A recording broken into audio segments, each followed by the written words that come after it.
Welcome to the Starting Over podcast because wins don't last forever. I'm your host, Dark Logos, aka Edward Shelton, or you can reverse that around and that'd be proper English.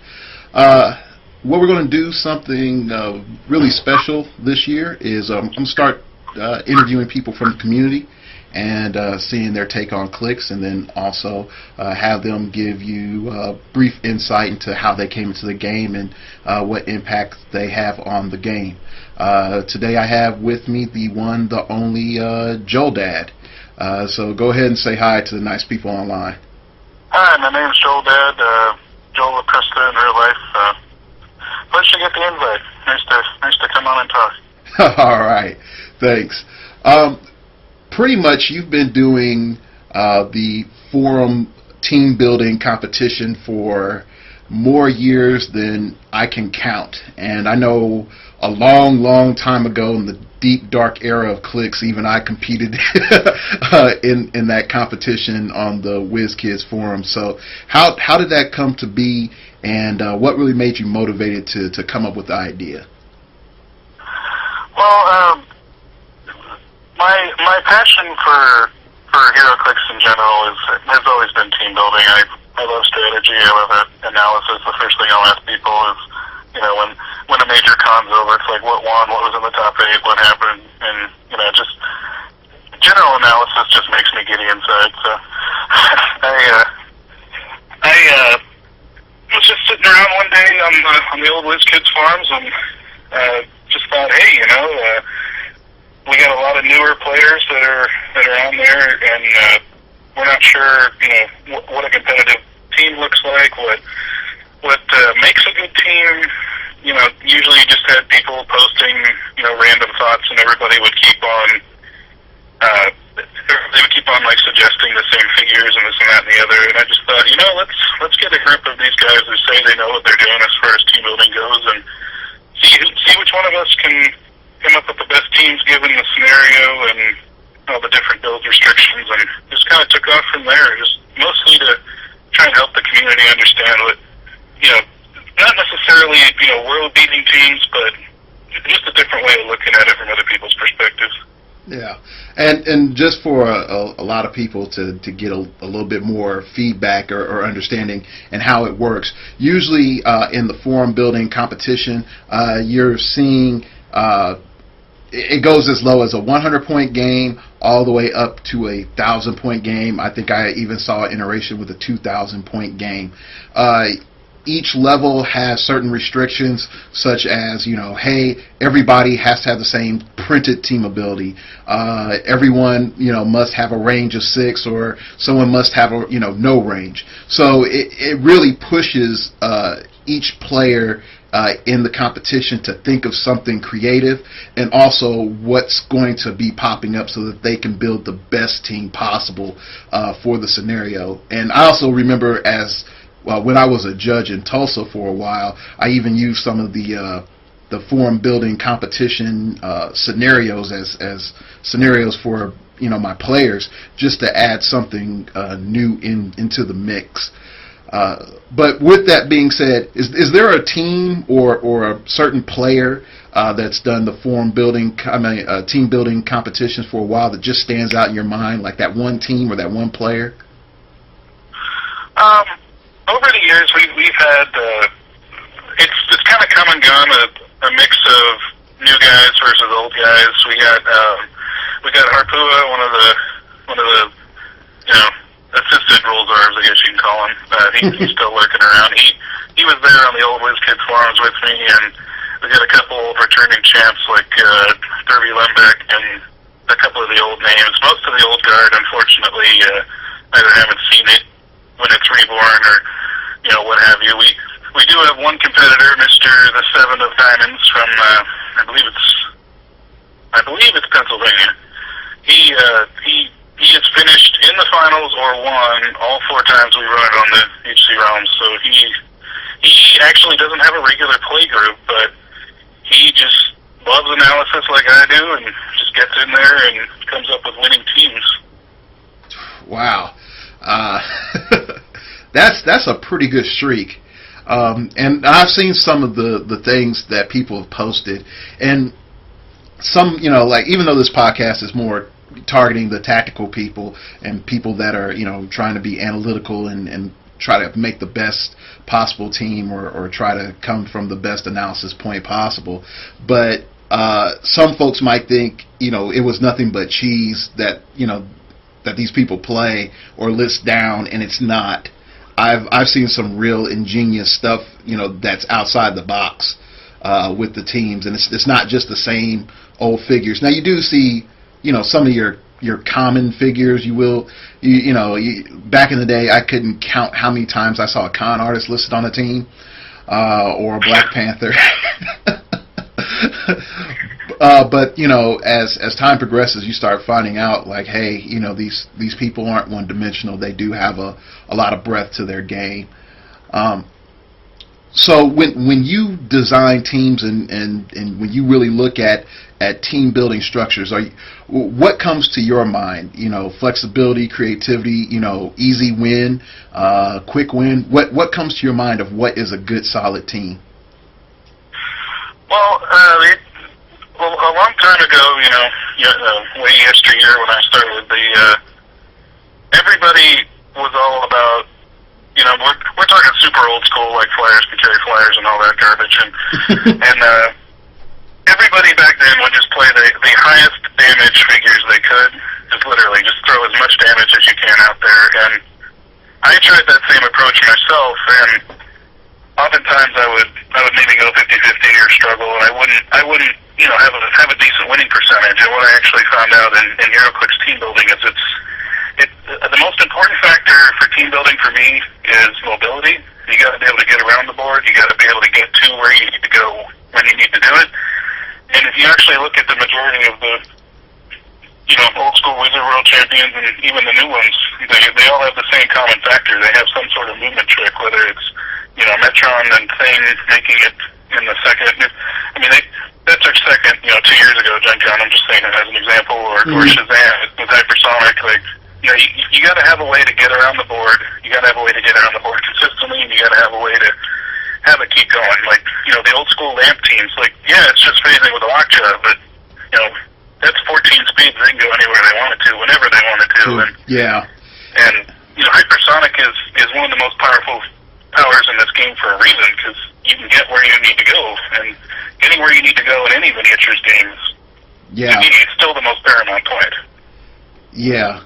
And like for some of the old champion teams, I know for a fact, and I even pointed out that since we've had the introduction of hypersonic speed, there hasn't been really a world's champion team outside of Lamp that hasn't used some form of hypersonic speed. And I think someone says, well, what about the year that there was like he was Avengers and he was a transporter. Gosh, dog. He has like the ebony blade. That's the only thing I can remember. Black Knight or something like that. Like the Black Knight team won, and someone said, well, that's not hypersonic speed. It's like, no, transporter is hypersonic speed light. It's pretty much the same thing. It's amazing you bring that up, because that was Wizard World Chicago 06, and it was the Vet Ghost Rider experienced Black Knight back in the old school Thunderbolts, a rookie Dr. Midnight experienced Mockingbird, and I think he had one more piece on, rookie Domino. And you asked me how I know that, because I lost to that team in the semifinals of the World Championship, because on a critical fail, no less. I was actually playing my version of Lamp with 3 Lockjaws, 2 experienced Cyclone Jokers, armor piercing, the whole bit. And he threw down a poor teamwork, and I should have been done right then and there, and I actually came all the way back and was one non-critical failure away from winning it, and of course, crit fail. So yeah. And I have experience with that particular team. Sorry. Yeah, that team. The main reason that team struck me as something that was a little bit more obscure, and definitely at that time, because everything was around KC Flash, or I don't know if it was us coming off of KC Flash, or KC Flash is still just, at its end. That was the first thing, is everyone said you couldn't win without being able to deal with KC Flash or imitating KC Flash.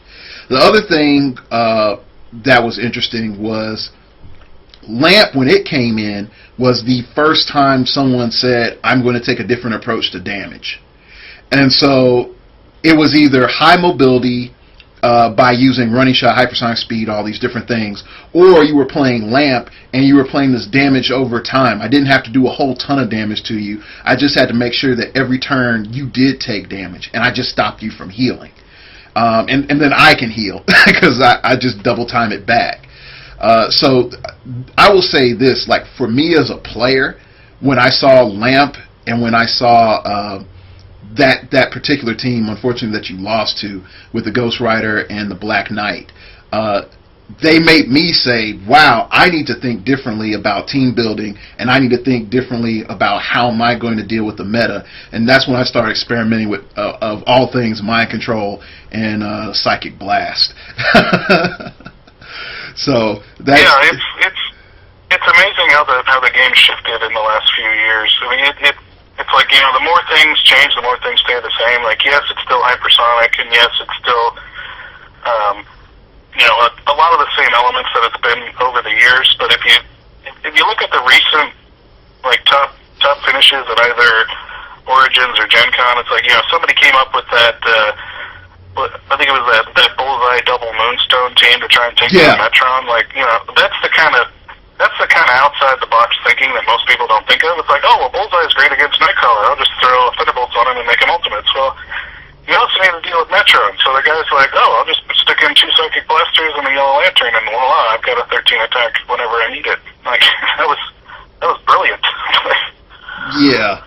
And then even when I saw, like, if you're not going against Nightcrawler or Heavy Stealth, is having Thunderbolt to, Sinister Syndicate, and then have the Moonstones and the Bullseyes all share that high attack value. And I was that's what I was talking about. Yeah. I was like, oh gosh, that's ridiculous. When we started talking about last Gen Con, I had Dan on the show. I've had George on the show as well. When we look at last Gen Con, I will say it's like any Gen Con. Am I looking for a ton of creativity? Not really. And I can't hate on Dan like, oh, you played Metron and Nightcrawler, shake your finger at you. I was like, no, it's what he took 2 synthesis in the meta that was there. I mean, he took 2 elements in the meta and made a synthesis. I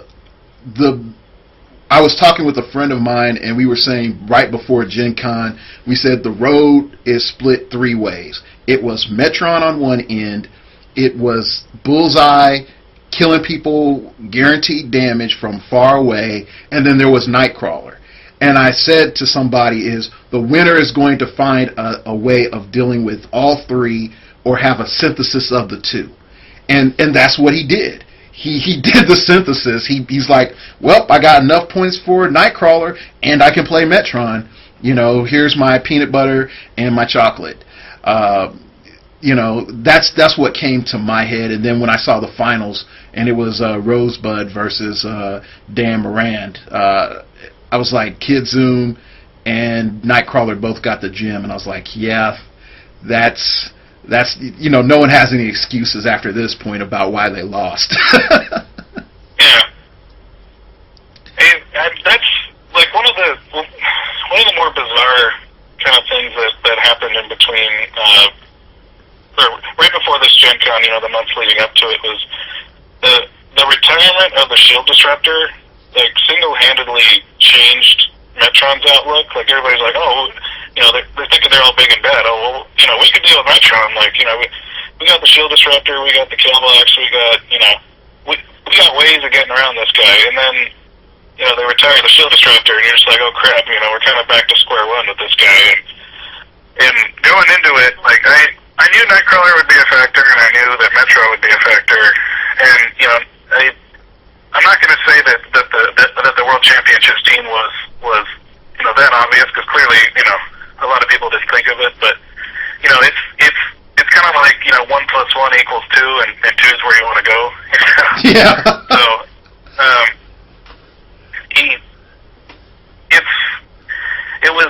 it was disturbing. It's like, okay, we're going to take 2 of the top 5 pieces of the game and just put them on a team, and if you could beat that, good luck. And I know that the community got all in an uproar when Nightcrawler was released, and Kid Zoom was released the set before, and it's like, oh well, he's gonna be able to stop Nightcrawler, or this and that and the other. I'm not gonna get into the Nightcrawler versus Kid Zoom debate, because my feelings on that are well chronicled. But yeah, I know. I've seen it. you just gotta hand it to the guy, and winning with great pieces also takes great play. And when you see Lamp out there, like, what's the number one thing you can't control in this game, and that's dice rolls. Like, that's why Lamp won, is because they eliminated dice from the game. You didn't have to roll. And Metron Nightcrawler right now, like, they're both solid stats. They both can take a halfway decent hit. Like, the fact that Metron has support is just ridiculous. And the synergy between the two is amazing, and I'm not at all surprised that it won, because as long as you play it right and the dice go your way, you should have a decent chance of winning versus just about anything, including Kid Zoom. Yeah. Wasn't it Rock 810, God bless him, who came up with the acronym STOP, right? The support, telekinesis, outwit, probability control, and perplex, right? Yeah. Yeah, it was he brought it up back when he did the magazine, the gaming mag that he posted up on AC Realms. But Critical Hit. Yeah, Critical Hit. That's it. And the thing, when he proposed STOP, it's the first time that we actually said logistically there is a benchmark for what a good team is. You need to hit all the elements of STOP, or at least 4 of the 5 elements of STOP. You can't be like, well, I might have 2 or I might have 1 part of STOP. You need to have all of them so that you're able to compete. Because without, and this again, old TK rules with, 10 range with TK, and you couldn't get people unadjacent and all this other things. Old STOP made it so that everything that we come through and look at team building now possible. And Metron had most of STOP, and there was nothing really that you could do about it. You couldn't really negate him. And even when I came up to Gen Con this year and I was looking at Metron, and I said to myself, okay, can I do a new form of Lamp? There is no Lockjaw, but WizKids spoiled us that a Lockjaw is coming for Christmas. I mean, for one of the sets, so I'm happy about that. I started to say, like, what can we do is equivalent, and I was like, well, you have Dirk Anger, you have Viper, you have the Hellfire Club Guard, and me trying to figure out what's it from there. And I started to realize, like, Lamp now is almost impossible. You can do it, but the amount of figures that you would have to move makes it really tough, and it makes it really tough on you because you won't have telekinesis. You'll have an outwit, but you probably won't have a perplex when you need it. And if you do have probability control and you can fit it, it's not going to be where you need it to be, and it's not going to be as mobile as you need it. And so that's when I sort of decided, like, I need to drop this idea at least for a couple of sets. And I haven't seen anything else that let me play a poison team effectively. But definitely Dirk Anger was there to shut down Metron. But I digress. Yeah, I'm sorry, go ahead. No, go ahead. Going into Gen Con, I was actually planning to go, and then I had a couple family medical things come up to where I couldn't. But I had a couple different ideas for Gen Con, and the first place my mind goes when I start building is, it's not the obvious stuff, it's the weird stuff. And I actually had a couple Metron builds of my own, and you're like, well, how can Metron builds be weird? Well, my one of the builds that I proposed to one of the players who was going, and unfortunately he didn't make the top 16, otherwise he might have played it, was Metron, Dirk Anger, and Dave Carson. Now, it's sneakily kind of powerful because Dirk Anger on the second click gives Metron a +1 attack from unusual WMDs. You shut off opposing Metron's Power Cosmic. You have double Perplex. You have 2 phasey taxis, one that creates Hindering Terrain for Dirk Anger to sit in eventually. And that was one idea. The second idea was crazy out of the box. It was Metron with Jackal and 2 researchers. Oh gosh, that is hilarious. Oh gosh. If nobody knows why that's hilarious, because Jackal gives you stat bonuses against people of the same name. So Metron against an opposing Metron, base before Perplex would have had a 12 attack and 6 damage against opposing Metrons. And yeah. Yeah. It would be ridiculous. Oh gosh. I've seen a bunch of different stuff with team building, and I'm sort of going to put you on the spot because I don't know if you've seen the. Have you seen the new the Infinity Gauntlet? Have you seen that? As far as the set or No, the actual Gauntlet thing. Someone spoiled it, I think last night. Had you had a chance to see that? I actually haven't because I was at work today. Oh, okay. Well, for you listeners out there, you're going to probably already have known about it, and probably are crying and lamenting and hide your kids, hide your wife, sort of situations after seeing this. I'm just gonna go ahead and read it off, and just I want you to tell me what you think. But I'm going to give a little brief analysis here as we sort of end things on a high note. First off, the Infinity Gauntlet is interesting because I think it's like a base 10 points. Each gem is 5 points, and you need at least 1 gem to use the Infinity Gauntlet. You cannot use any other objects whatsoever if you use the Infinity Gauntlet. But if you use all 6 gems and it comes in at a whopping 40 points, you get willpower and the ability not to be outwitted. You don't get Power Cosmic team ability, please, I'll make that clear. You get willpower and the ability not to be outwitted.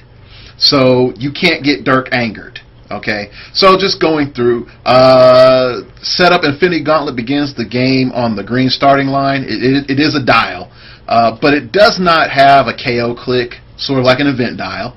The dial may rotate past the starting line. You may not add special objects to your force if the Infinity Gauntlet is part of it. Turn the dial at the end of your turn. If assigned character was given a non-free action this turn, choose one. Number 1, deal assigned character 1 unavoidable damage. Number 2, number 2, roll a d6 that can't be re-rolled and turn the Infinity Gauntlet dial to the right that many times. Or 3, if the Infinity Gauntlet dial has a special power visible, you may choose to do nothing. Using effects, when a gem, a standard power, or a special power is revealed on the dial, assigned characters can use the effects associated with that if they can't already. You may only use the gem's effects if that gem is attached. Now, the powers on the dial is pretty much 1 standard power per part of the dial. Those standard powers are Telekinesis, Leap Climb, Mastermind, Mind Control, Charge, Super Senses, Stealth, Blaze Claw's Fangs, Quake, Poison, Combat Reflexes, Psychic Blast, Flurry, Energy Shield Deflection, Close Combat Expert, Exploit Weakness, Range Combat Expert, Toughness, Invulnerability, Impervious. You will also note that you do not see Outwit, Prob, and Perplex. And there's a good reason for that, because there is also the Infinity Gauntlet gems, and each part of the dial has 3 gems at random, so it appears. First is the Soul Gem. That character can use Steal Energy, and when a character KOs an opposing character, heal that character of 2 damage. Power Gem. If the character's printed range value is 4 or less, the character can use Close Combat Expert. If that character's range value is 5 or more, that character can use Range Combat Expert. Time Gem. Character can use Incapacitate and Super Senses. Space Gem. Character can use Phasing/Teleport, and the carry ability modify character speed values by +2. Reality Gem. Character can use Probability Control, but only during character's turn. Mind Gem. Character can use Mind Control and Telekinesis. And it's not done. Infinity Gauntlet rules. Your trait for having the gauntlet. The gauntlet complete. If all 6 gems are attached, the character's powers and combat abilities cannot be countered, and the character can use willpower. Down the dial of the actual Infinity Gauntlet, near the end of the dial, you have numbers marked. And when you see the number 1, you get Beyond Mortal Limits. At the beginning of your turn, choose an attached gem that you did not choose last turn. That character can use the effects of that gem as long as this power is showing. At that point, you only have 2 gems that show plus this power. And the powers, I'm going to say, from this point on. So you don't have 3 gems plus this. You have 2 gems. Next is Apotheosis Approaching. Modify character's combat values by +1. At the beginning of your turn, choose a standard power character. A standard power character can't already use. Characters can use that power until your next turn. Ultimate Godhood. Number 3, characters combat values by +2. Modify character combat values by +2. And characters can use the effects of every attached gem. At the beginning of your turn, choose a standard power. Character can't use Character can use that power until your next turn. It is a lot for 40 points if you use all gems. I was talking to a friend of mine who said if your figure already has Power Cosmic, you're going to give them the gauntlet. You don't need all gems because you don't need to have the willpower, and you don't need to have the power. You don't need to have the ability to not be countered. But you would get those last 3 rules that would come up on the gauntlet. You would get any power that shows up on the gauntlet, and any other gems that you have when it rolls to that part of the dial, and you have those gems, you would be able to use those gems. So with all that taken in, what do you think? And I know I'm putting you on the spot, but what does your instinct tell you, sir? My first thought is, thank God that Icon Superman is retired. That's the first thing that went through my mind as well. That's a lot to try to take in. That's the thing about this game is oftentimes it's the non-plastic figures that kind of dictate the flow of the game, and it seems like that's how they're trying to do it with objects, between the Gamma Bomb and now this gargantuan monstrosity.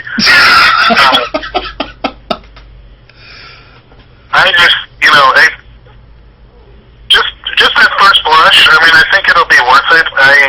I kind of liken it to, I know virtually nobody has probably ever played it, but the Intrinsic Field Experiment 15, like I actually played that in a couple games for fun. It's the Watchmen event dial, and it's got a little bit of a similar concept, and to me this is like playing tarot, only you're paying extra points for tarot. So I don't know.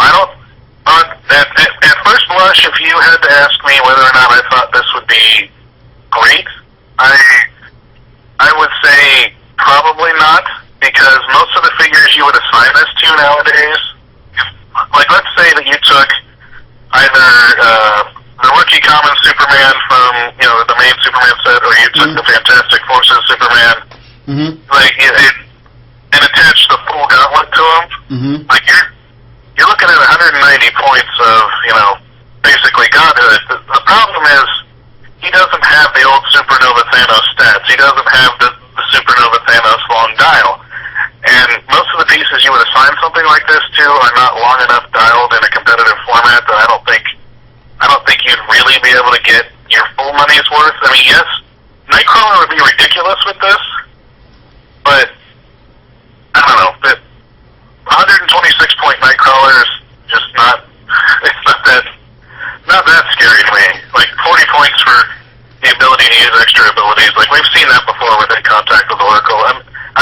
this thing isn't a big deal or there isn't a broken combination involved with it, but some of these powers are going to be absolutely useless to you on most turns, especially if it's a large figure. Like, what is a large figure going to do with, leadership? Like, what's a large figure going to do with support if he's the only one on the board? Like, it doesn't really.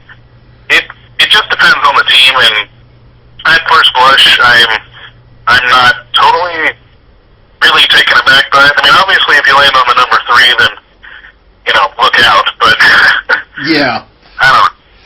The thing that when I've had time to talk to a couple of people about the dials, and the thing that comes to my mind is, first off, you start off with the power gem, and then I'm going to click at it just to make sure.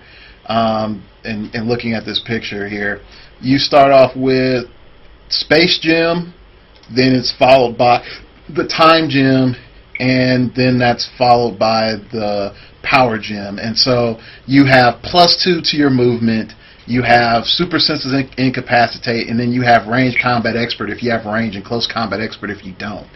And when I looked at that, I was like, pretty much you've turned my guy into Winter Soldier.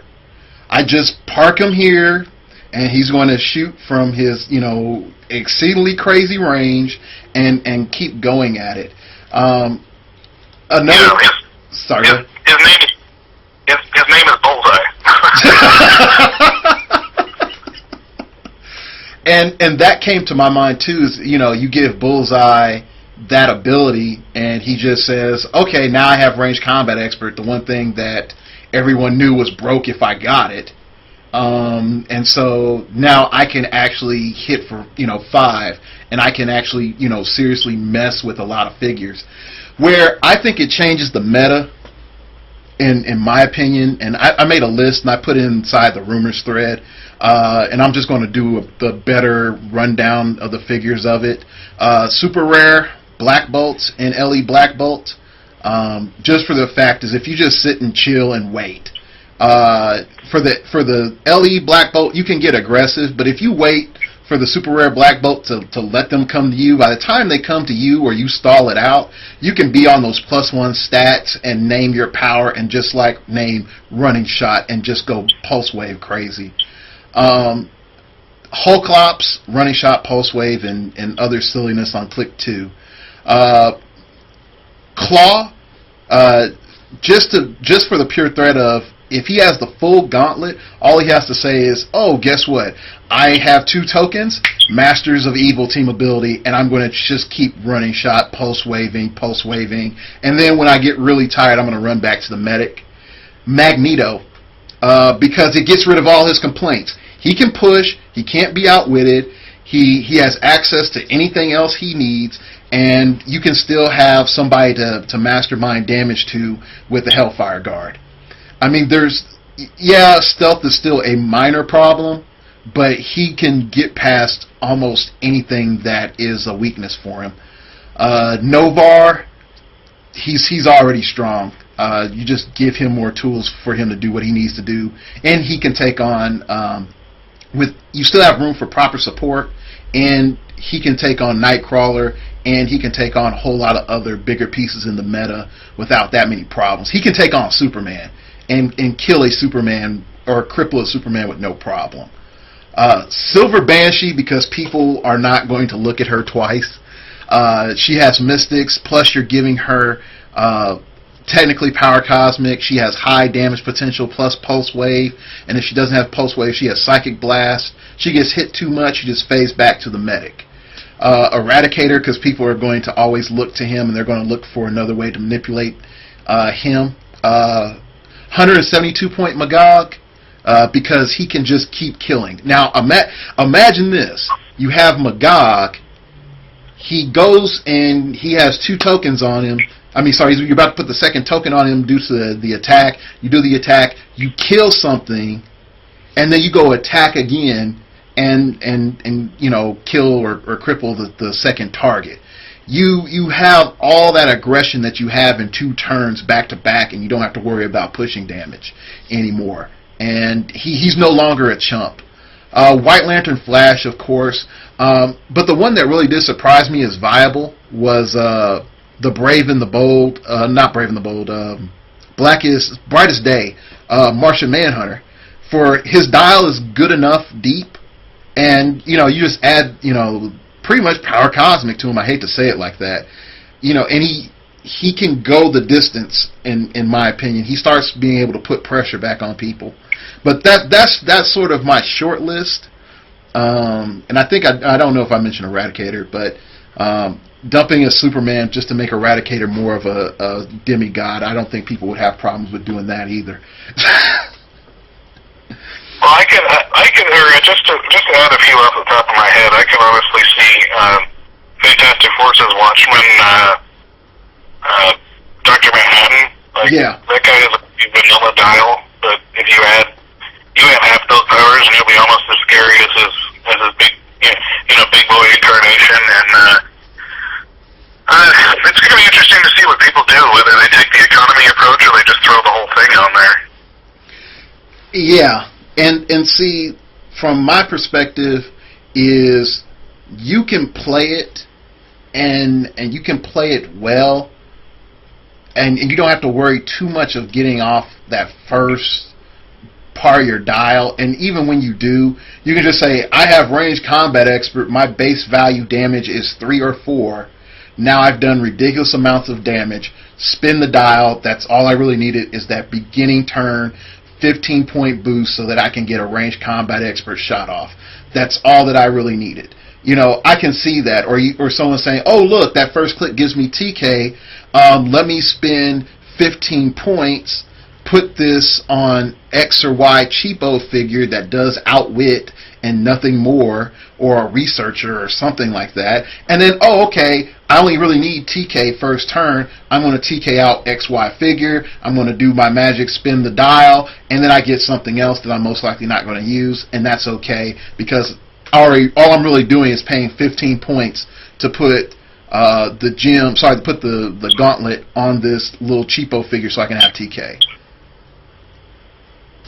Yeah.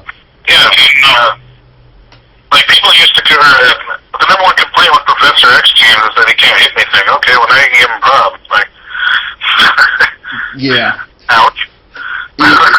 Yeah. I had a sick team going with a friend of mine, and we're still working on polishing it up. But it involves it involves Professor X in the gauntlet, and just seeing what happens with a Professor X with a full gauntlet. But that's still down the ways, and we're still thinking about stuff. The problem that I see realistically is once you start getting to those first few clicks of, hey, look, I can name a power, that's when the dial becomes ridiculous. If you let your opponent get that far down, or your game drags that long, you're going to be in a bad position, because they're just going to name whatever they need. Oh, I need hypersonic speed. I need outwit. I need prob. I need perplex. I need this. I need that. They're just going to name it and get it, and you're not going to be able to come back easily from that. And then that's where my big concern is. And then my other concern is for players that come in after this event. This is all they're going to see, and it's not going to be a positive experience for them. No, kind of like the old, I have 4 protectors on my team, or there's always something that's like that's legal, whether it's a Gamma Bomb, or whether it's the Infinity Gauntlet, or it's In Contact with Oracle. There's usually something that's game changing that isn't necessarily on a figure. Well, speaking of Gamma Bomb, and sorry that we try to wrap this up, but speaking of Gamma Bomb, what do you think of Gamma Bomb? And definitely seeing what the Gauntlet does. Is the Gamma Bomb still relevant, or do you think like maybe everyone's just going to be just skewing to the Infinity Gauntlet? Well, the thing about the Gamma Bomb is if you look at it, it's not the most overtly awesome thing you've ever seen in your whole life, because there's the possibility that it'll do nothing.